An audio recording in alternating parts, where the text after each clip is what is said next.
ओम शांति। आज की 29/11/2023 की वाणी है।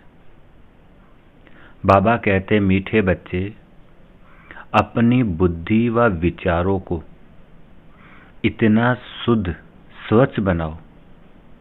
मीठे बच्चे अपनी बुद्धि व विचारों को इतना शुद्ध व स्वच्छ बनाओ जो श्रीमत को यथार्थ रीति धारण कर बाप का नाम बाला कर सको। कितना स्वच्छ शुद्ध बनाओ जो श्रीमत को यथार्थ रीति धारण कर बाप का नाम बाला कर सको, बाबा का नाम रोशन कर सको। और आज बाबा ने प्रश्न पूछा। बाबा कहते, बच्चों की कौन सी अवस्था ही बाप का शो करेगी। बाबा पूछ रहे, बच्चों की कौन सी अवस्था बाबा का शो करेगी। बाबा ने बताया, जब बच्चों की निरंतर हर्षित मुख अचल अडोल स्थिर और मस्त अवस्था बने तब बाप का शो कर सके। जब बच्चों की निरंतर हर्षित मुख अचल अडोल स्थिर और मस्त अवस्था बने तब बाप का शो कर सके। जब हम सदा खुश रहेंगे, विघ्नों में, समस्याओं में, परिस्थितियों में हमारे मन की स्थिति एक रस रहेगी, स्थिर रहेगी, कोई बात में हलचल में नहीं आएंगे, तब देखने वाले को लगेगा कि इनको जरूर भगवान मिला है या इनको कुछ मिला है, तभी बाबा का शो हो सकेगा। नहीं तो हम भी छोटी छोटी बातों में मूड ऑफ हमारा होता रहे, खुशी हमारे चेहरे से गायब हो जाए, स्थिति डगमग होती रहे, तो कौन मानेगा कि इनको भगवान पढ़ाता है। तो बाबा ने वही बताया कि बच्चों को निरंतर हर्षित मुख अचल अडोल स्थिर और मस्त अवस्था बने तब बाप का शो कर सके। ऐसी एक रस अवस्था वाले होशियार बच्चे ही यथार्थ रीति सबको बाप का परिचय दे सकते हैं। ऐसी एक रस अवस्था वाले होशियार बच्चे ही यथार्थ रीति सबको बाप का परिचय दे सकते हैं। देंगे तो बाकी भी ज्ञान की रीति से, लेकिन उनको दिल को तीर नहीं लगेगा।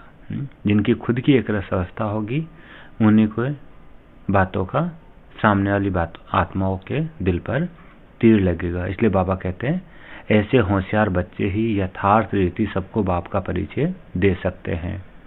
कौन से होशियार? जो निरंतर हर्षित मुख रहते हैं, अचल अडोल रहते हैं, स्थिर रहते हैं, जिनकी अवस्था मस्त रहती है। और आज का गीत है बाबा का, मरना तेरी गली में। बाबा के बन गए हैं तो कितने विघ्न समस्या कुछ भी बातें आए, बाबा के बनकर ही रहेंगे। अच्छा, मीठे मीठे सिकलदे बच्चों पर थी माता पिता बाप दादा का याद प्यार और गुड मॉर्निंग। रूहानी बाप की रूहानी बच्चों को नमस्ते, और हम रूहानी बच्चों की रूहानी माता पिता बाप दादा को याद प्यार, गुड मॉर्निंग और नमस्ते बाबा, नमस्ते, शुक्रिया बाबा, शुक्रिया। धारणा के लिए मुख्य सार में पहला पॉइंट है, बाबा कहते अपनी अवस्था बड़ी मस्त अचल अडोल बनानी है। अपनी अवस्था बड़ी मस्त अचल अडोल बनानी है। सदा हर्षित मुख रहना है, सदा हर्षित मुख रहना है। तो कैसे बनेगी अवस्था मस्त या अचल अडोल हर्षित मुख? जब हम अपने आत्मिक स्वरूप में स्थित होंगे, स्वमानों में स्थित होंगे, जब बुद्धि में ज्ञान का चिंतन चलता रहेगा, जब ड्रामा को साक्षी होकर देखेंगे, तब हमारी अवस्था बड़ी मस्त अचल अडोल और हर्षित मुख रह सकेगी। तो अपनी अवस्था बड़ी मस्त अचल अडोल बनानी है, सदा हर्षित मुख रहना है। दूसरा पॉइंट है, ज्ञान के शुद्ध घमंड अर्थात नशे में रह एक बाप का शो करना है। ज्ञान के शुद्ध घमंड अर्थात नशे में रह बाप का शो करना है।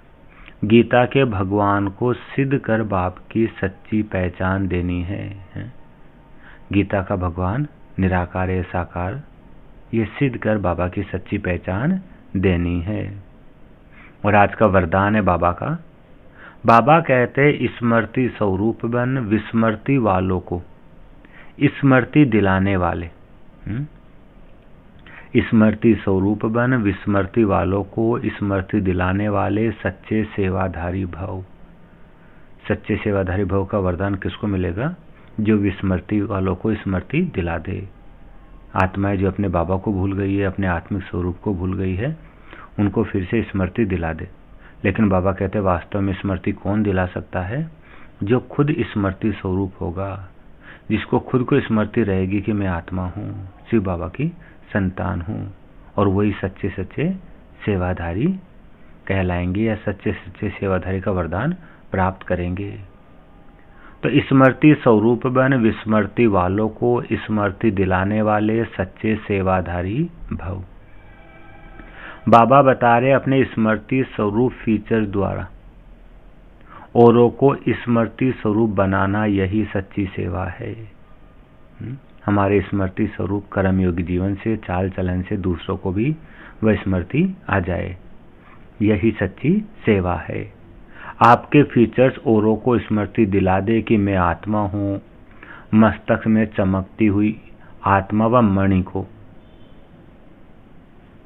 देखे।